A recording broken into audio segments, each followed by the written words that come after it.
Hi, welcome to another lesson. In our last lesson, we've created the models where we added the item, the user, the cart, and the other models. Now we are uh, going to create a router for us to be able to uh, navigate or to get the items, the cart, the orders, and to be also be able to post the items. So the first thing we need to do is let us first of all add to our model the item, the users that with the owner of the items, just as we did for the cart and order. So you can see here I've added this, the owner, the object type ID, required true, and reference is true, and then I imported the object ID. So that individual item product, we have the login user as the owner of such product. Now let us create the router. So I'm going to click on this and create a new folder. The folder should be outside the model. We don't want it to be inside the model. I'm going to close this and come here. Okay, call it routers, and inside the routers we are going to create the 4 JS files, which is the first thing is user.js, then item.js inside the router, carts.js,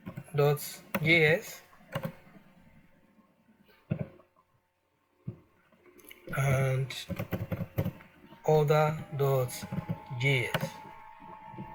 So now let's begin. The first thing we are going to do is to start with the user. Here, what are the users? What is user going to be doing in this case? User should be able to log in before he can access any of this API. And by doing so, a token will be generated for such user, and individual API will require the token to work. So in this case, I'm going to discuss what is called HTTP verbs to us. So what is HTTP verbs? Let's get to know it from Mozilla developer website.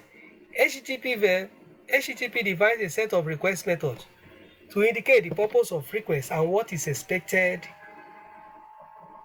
if the request is successful. You know, when you interact with a web application, you, most especially API, you are dealing with HTTP verbs by sending request and response. So whatever you are doing at a point in time determines the HTTP verb. For instance, you want to get products, that is get. You want to post by saving products into the database, that is post. You want to post by updating, you want to delete, or you want to patch, which is some sort of updating as well. We have others like trace options, connect, and head, which is available in the comment section. We can check it out to see the meaning, or you can come to this developer.mozilla.org URL. Let's continue. So the first thing I'm going to be doing is I'm going to import Express into this router, this user router. express is equal to require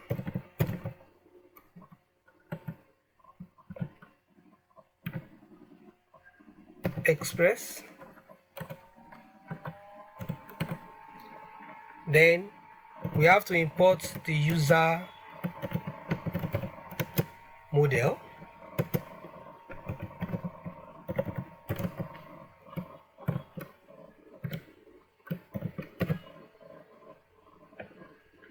so we have to do dot slash models slash user. Okay, then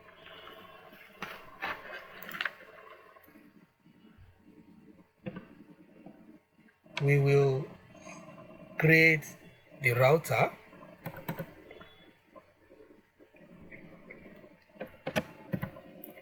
Okay, so we create constant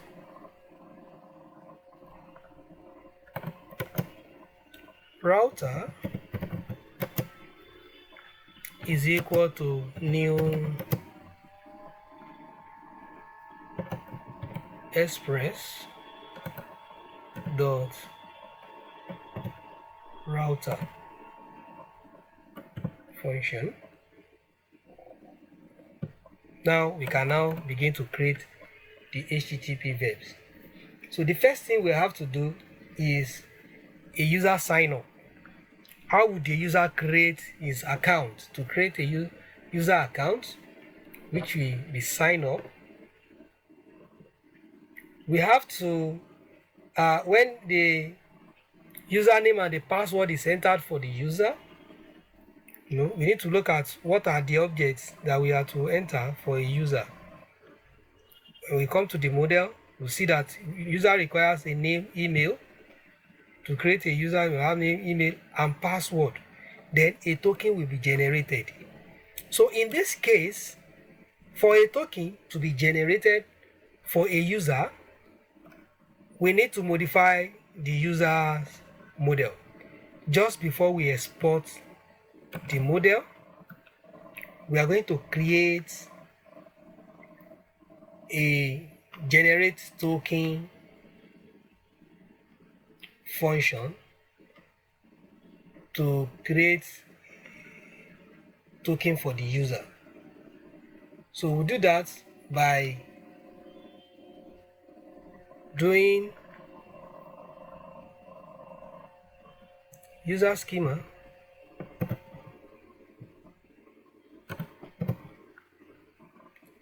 dot methods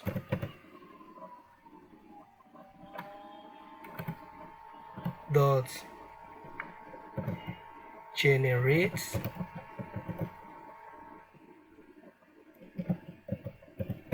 auth token. Okay,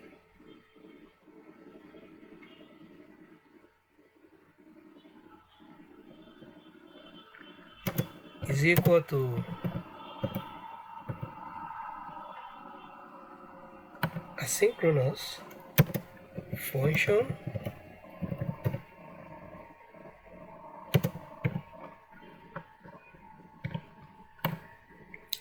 that would look at the user, the current user, constant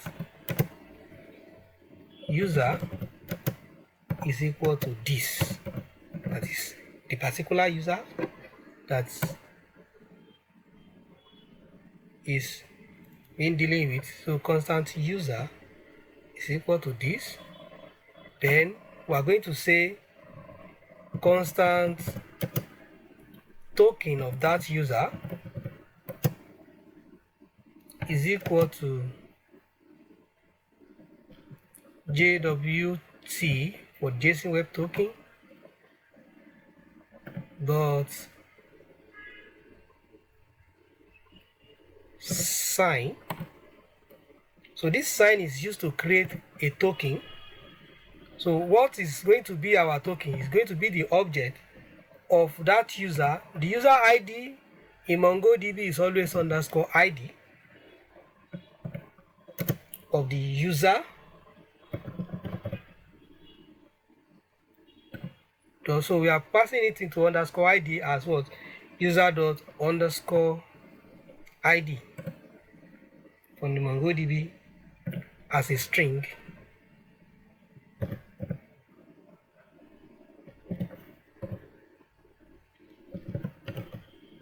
Convert that to string, then comma,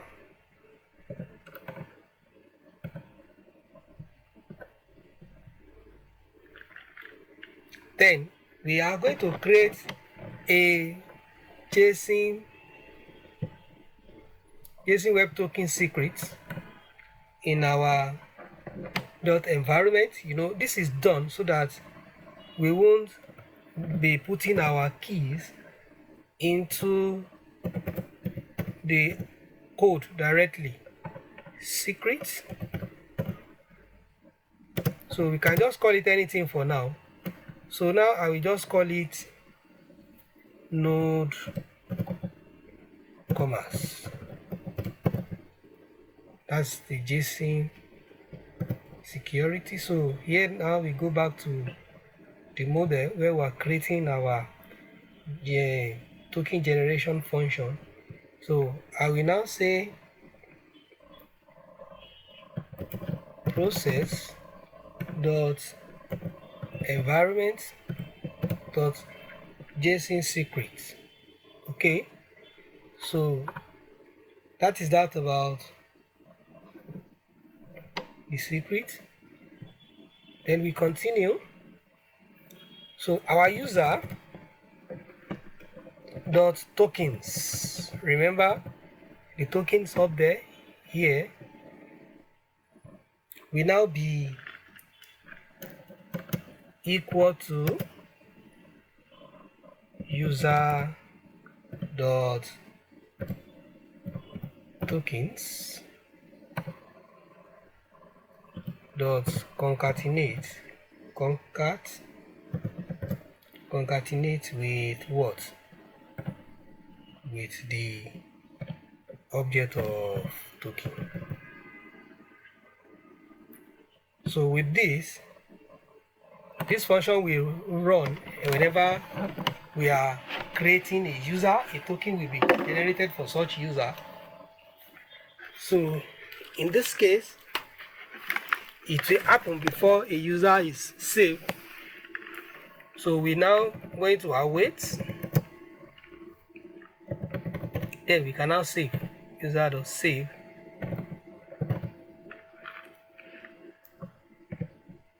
And return the token. So when the user sign up, the token will be returned. That is basically the implication here. Okay, so going back to our router, we are going to create a router that will post for the user sign up. Say router dot post.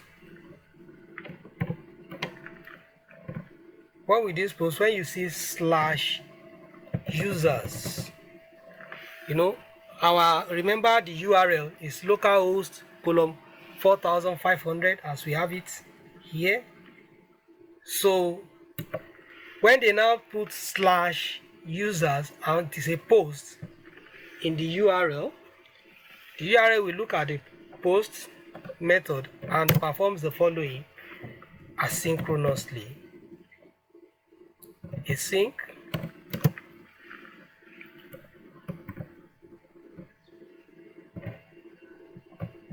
request response. It is we are going to call an arrow function here to perform the post. So here we do constant user, that is the user we're creating, is equal to new user objects. Remember that we have imported the user hub there, and then we pass the request.body because you are going to fill the user information in a form body. So we get that from the body. After getting all that, then we are going to do try and cache. The try would try to save await because we are using asynchronous. We have to do await user.save. We call the save method the user, and then remember we get the token. Constant token is equal to await. Remember the function created earlier, user dot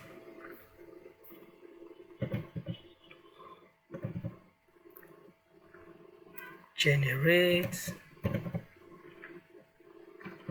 auth token function that we created down there. Then we return a response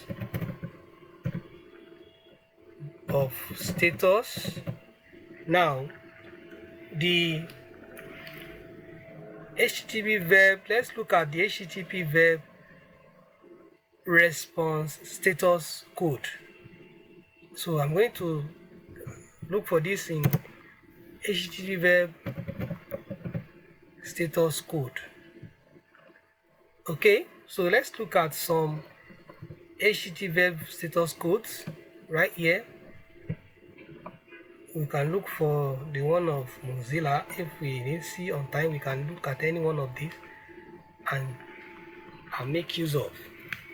So this will give us the HTTP verb response codes. Okay, so 200 is okay. 201 is when an item is created. 202 accepted.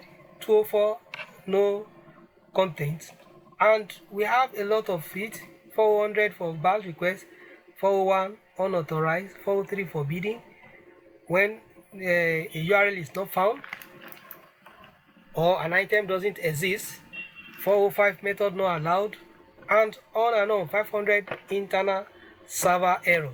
503 service unavailable, gateway timeout, and the rest. So that is what we determine what is the status code we are returning at the point of each router.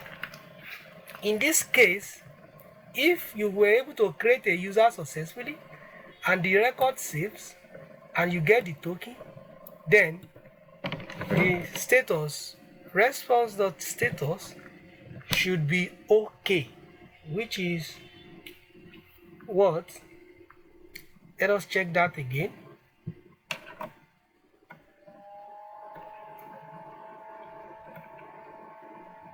Created, because you were creating an object. So we're going to return 201, then dot send the user information with the token. So send the user you have just entered and the token out. Otherwise, if there is an error, catch the error in this error, and then our response.status that we are sending out here will be 400, and then we will send the error rather than sending the user out. We send the error so that it can be debugged to know what is going on. Now that is for post. To log in, whenever a user wants to log in, we have some processes we are going to take note of here. When a user logs in, he enters his email and password, and then we are going to use that to check the credential of the user if it is correspond with what we save in our database, and then we return the user's information and the token generated. So in this case, we are going to create another function in our user model rightly before the export. So we are doing that. We create another function which we are going to call the function is going to be use my credential of moted. It's going to be use my credential or find my credential, but we're going to use the schema method dot, we are creating what, find by credential, find by credentials, or you can say my credentials. So this is equal to asynchronous. It's going to be an arrow function.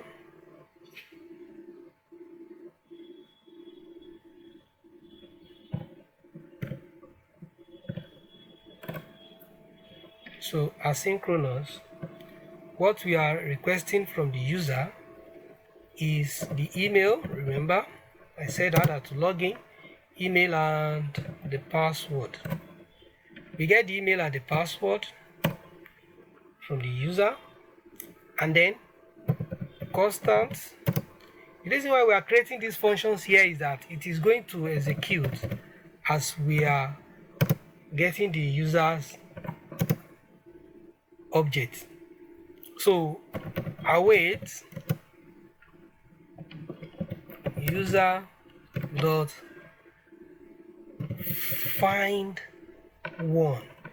We have some mongodb functions in the mongoose that will help us, that we are going to use to do some operations.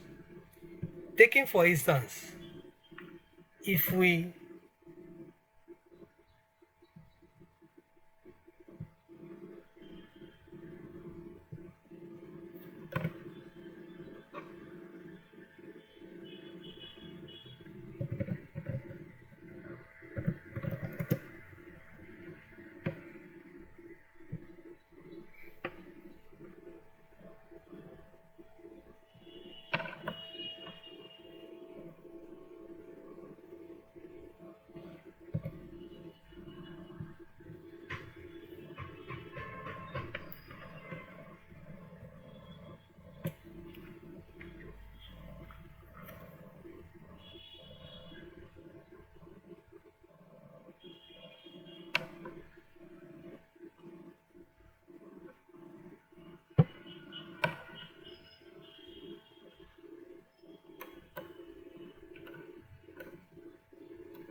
look at the mongoose queries, we check, we can see a lot of queries that we can do here.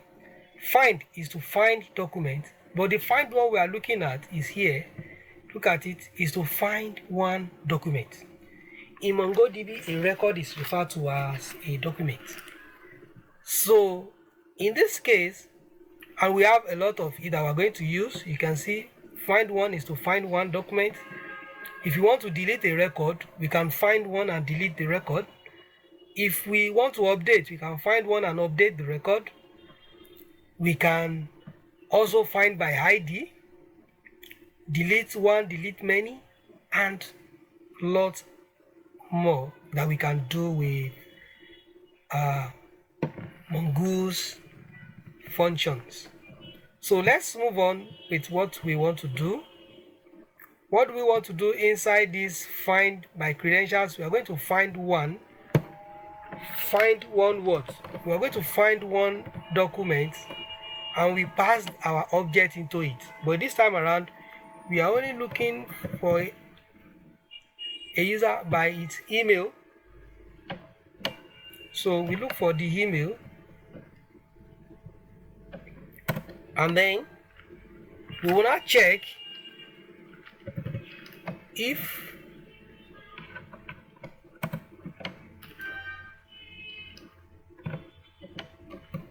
we could not find the user, then throw an error. That is throw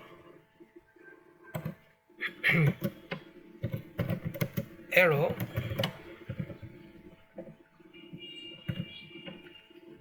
as was unable to log in.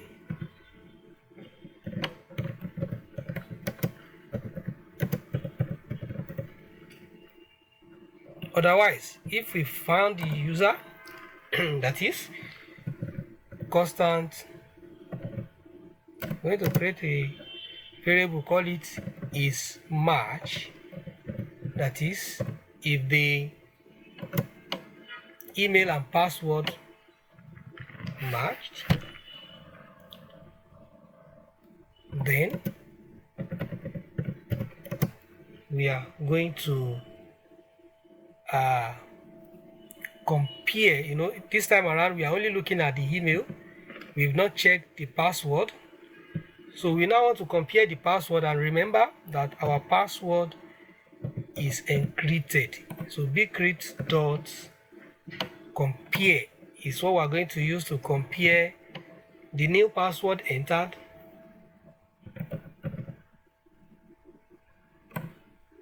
with the user's password that we fetch, user.password that we fetch. So we can console log this to know whether it matched or not by doing log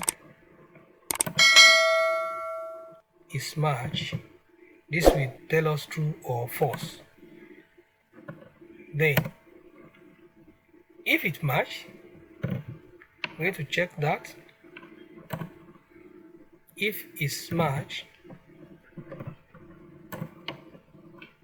what are we going to do? We return the user, but if it didn't match, that should be the last thing. So this will be if it didn't match, then we throw another error that maybe the password is incorrect, or we just give a generic response as unable to log in, and then we return the user if there is no error. Return user. So that is what find by credential will do. So now if we do this, let's go back to our router where we are to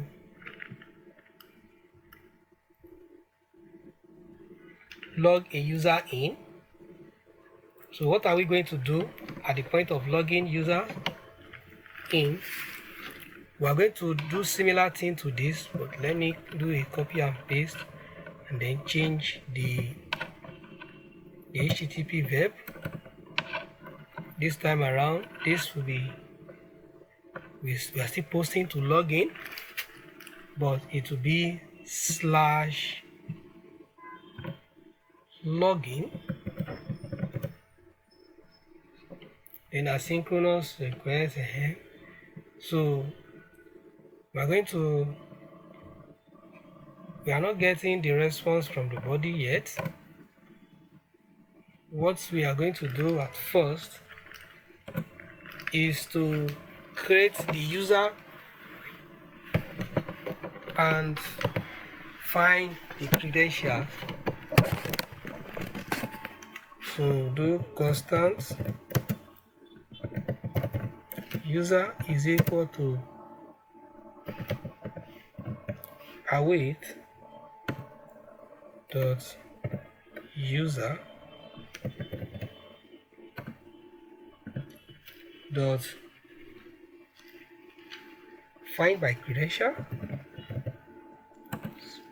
Okay, now this time around it gives us a suggestion. Then request dot body, we are logging in, dot email, we get the email out of the request, comma, and then we do the same thing for password, request dot body dot password.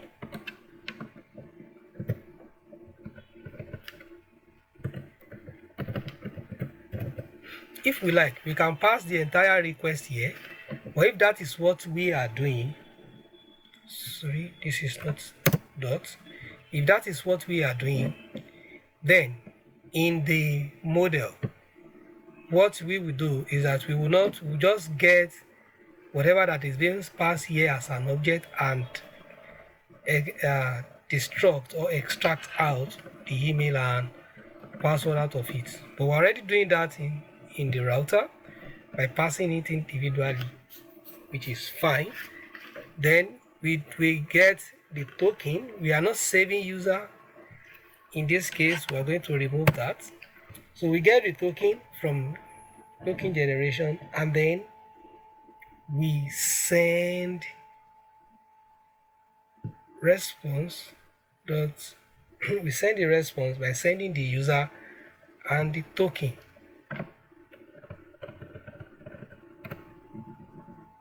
Response dot send the user and the token. Then if there's any error, then we return the error. Please note that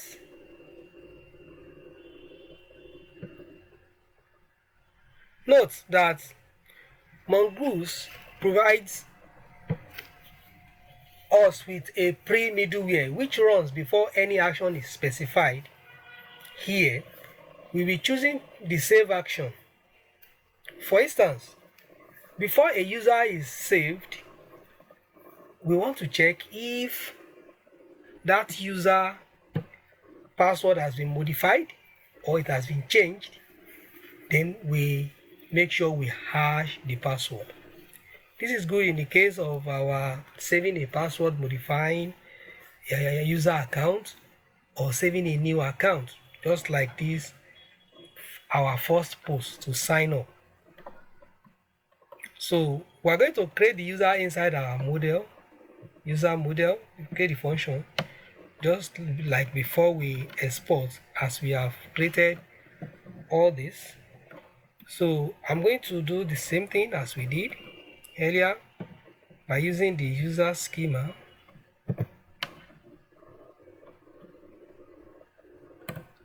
Using the user schema dot, we call it pre,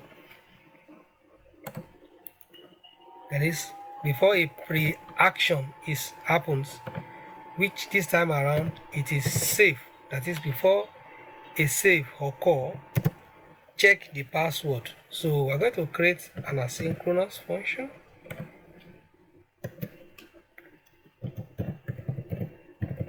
So the function we check for the password.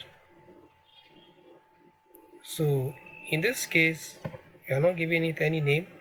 What we are only going to do is that if it runs finish, it should move to the next thing.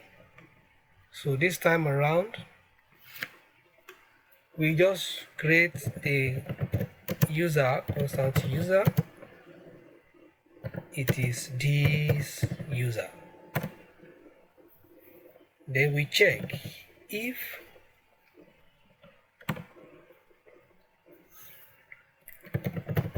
user dot is modified. This when the user is modified, what? Modified password. If the password is modified, then what do we do? Then the user dot password is equal to await bcrypt, just like we did here. Bcrypt dot hash the user dot password by using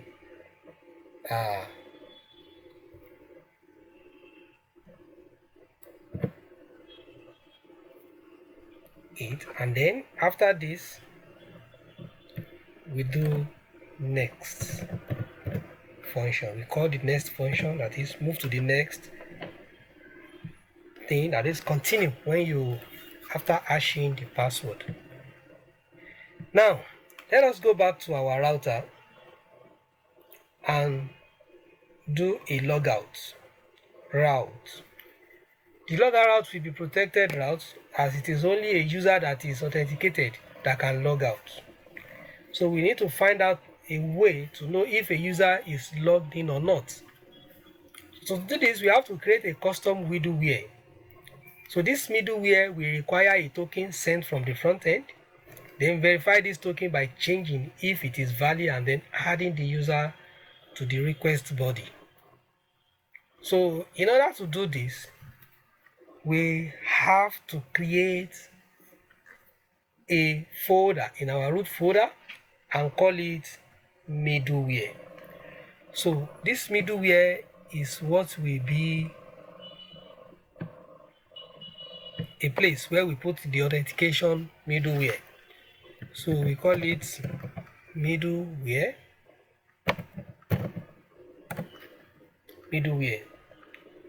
So now inside this middleware, we are going to create a new file, call it auth.js, and then inside the auth.js we are going to do some things by first of all importing our JSON web token JWT, require our JSON web token as JWT, then the user constant user is equal to require, just import the user model, no quotes, okay, dot slash model slash user. So we import our user, and then we can now create an arrow function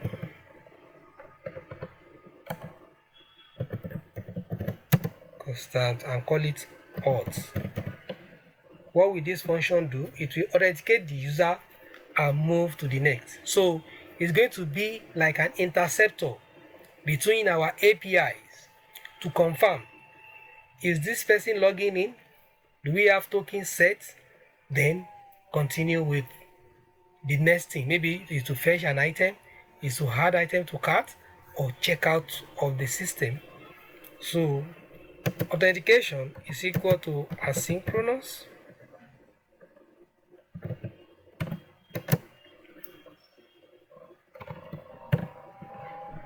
take request and response, then move to the next when you are done with the request and response. Okay, so we try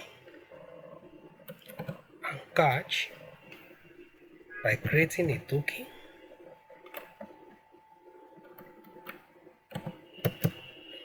Oh, sorry.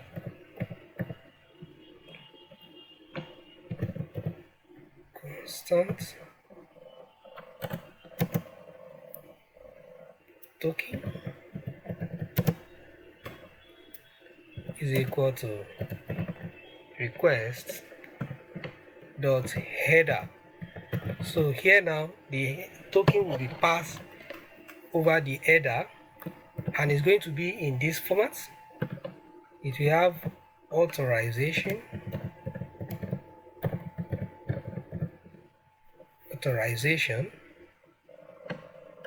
we replace it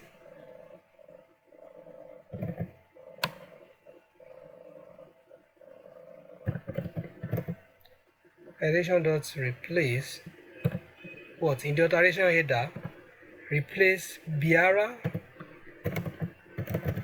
because you're going to be putting Biara in your token. Replace Biara with empty string. So we are using this to get out our token. Let me give a typical example. Let's say our token is equal to 1234, 1244.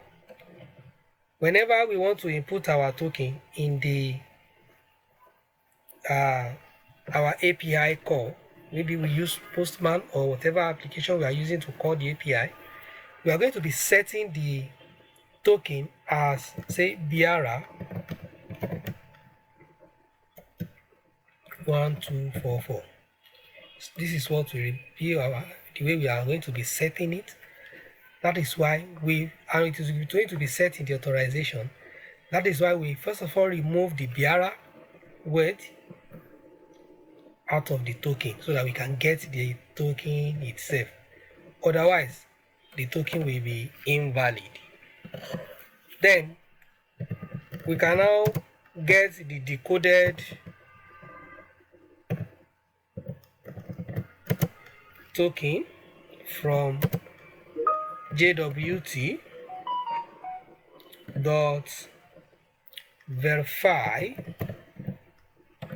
Remember, we're verifying our token. Verify token, and a token, we have a secret key that we have set in our .env. So we are checking for the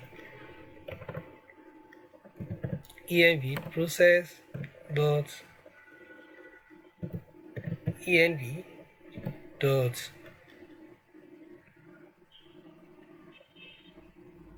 jwt underscore secrets to get our secrets from the .environment, so which we are going to import later on.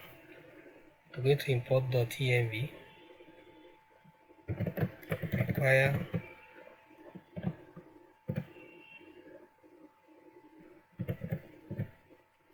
.environment, okay, so that we can access the token, the coded token, and then we get our user, constant user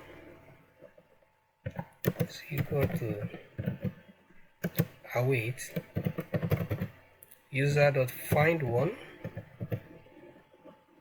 You can see the mongoose functions.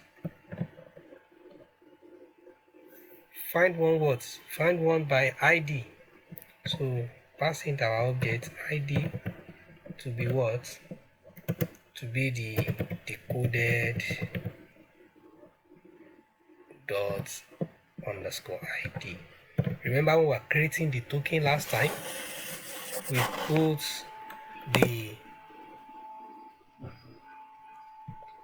this is it, where we are creating the token. the token, we put the ID inside what the user ID is into this ID, and that is what we are getting from our authentication middleware. So we get the ID after decoding it, we get the ID out of it and put it inside the user, and then comma,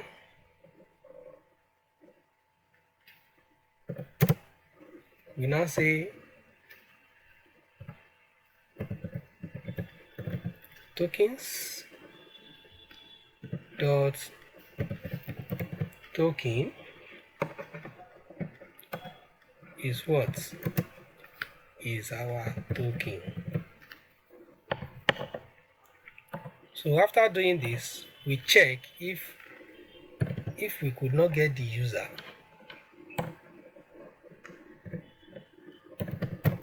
If not user, then we throw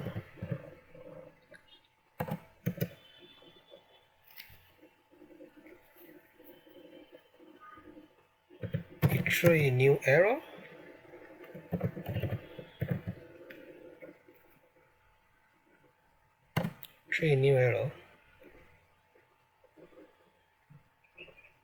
Otherwise,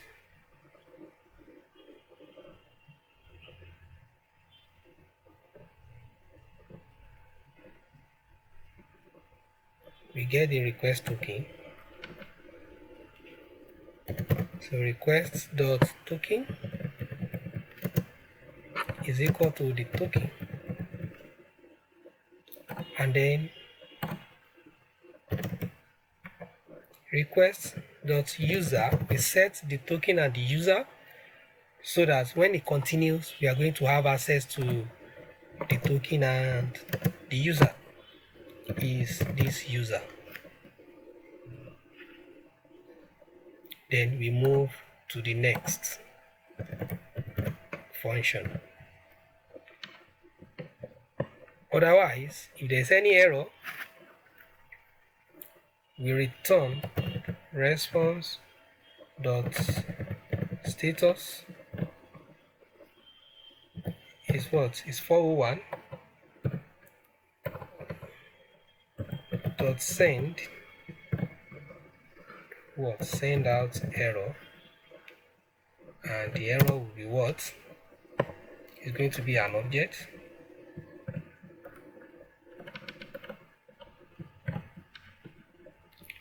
The error will be authentication is required if there is any error. So now in this case, we export our module, the middleware module dot exports authentication module.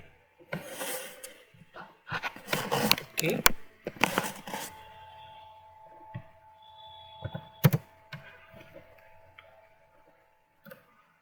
So that is that for our authentication module.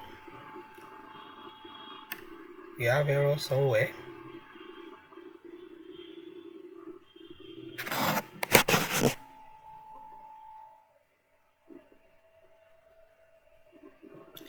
Oh, this is an arrow function.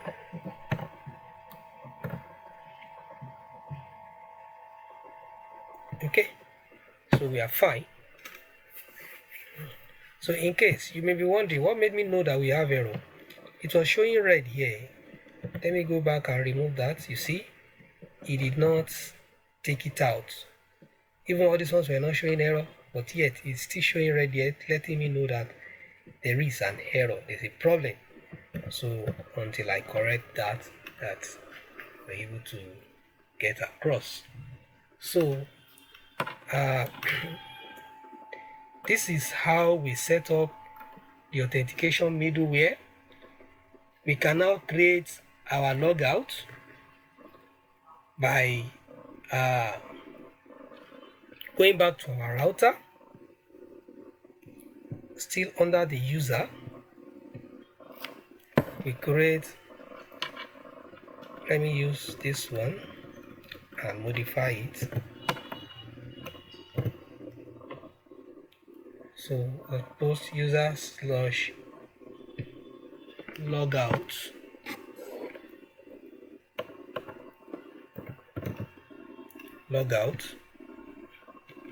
Then in this case, our authentication module is going to intersect. So therefore, we need to import the authentication module. But let's do something. By the time we do this, I think, see, the Visual Studio Code recognize that we are creating an intersector of authenticator to be inserted here, and that is inside this. So we can see it here, / middleware authentication. So if we just click on this, it's going to do the import for us up there. See, does it do that? See, that's imported it for us, but I don't want it to be a small letter, so we import it as a capital letter A, and then we come back to this place and change this to be capital letter. So for logout, we check at first if the user has logged in before, then we do a request and get the response. So the next thing we do is to request for the token. We are not doing credentials here. We are not doing all this. Let me pick out this, say constant. What we just need to do is to take the request dot user dot tokens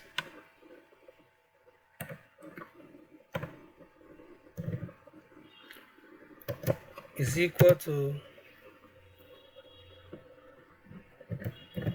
request dot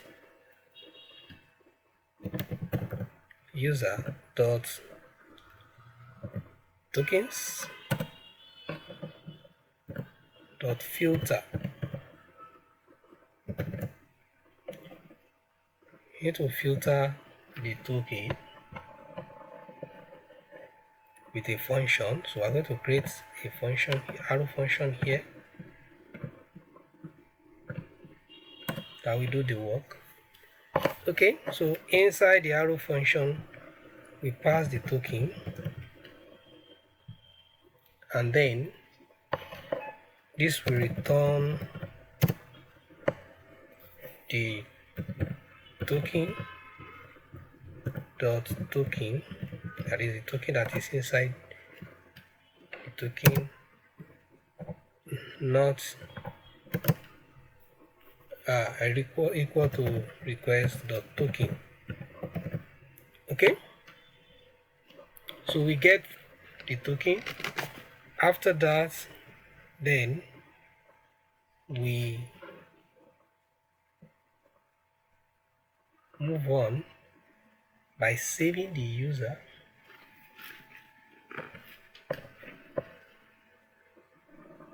See, await the request dot user dot save, call the save function, and then the response will send out. That's the function, and if there's any error, we send 500, which is server error. Then we can do another one. This one will log the user out of all its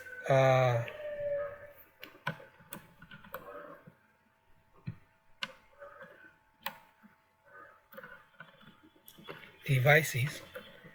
So we come back here, we do a logout all, So we put the same thing, we check if the user has it has logged in before. We format the document. Okay. So now the request.user.token will be an array. In this case, there will be no function. It will just be an array. Get the array of the token, save the user, send, and make just empty the token, and then we drop that. So that's it for this. Let us export. We'll do .exports is equal to router. Router is what we have been using all this while. Router. So that is it on the user operations routing. So in the next lesson, we are going to be looking at other items. Thank you.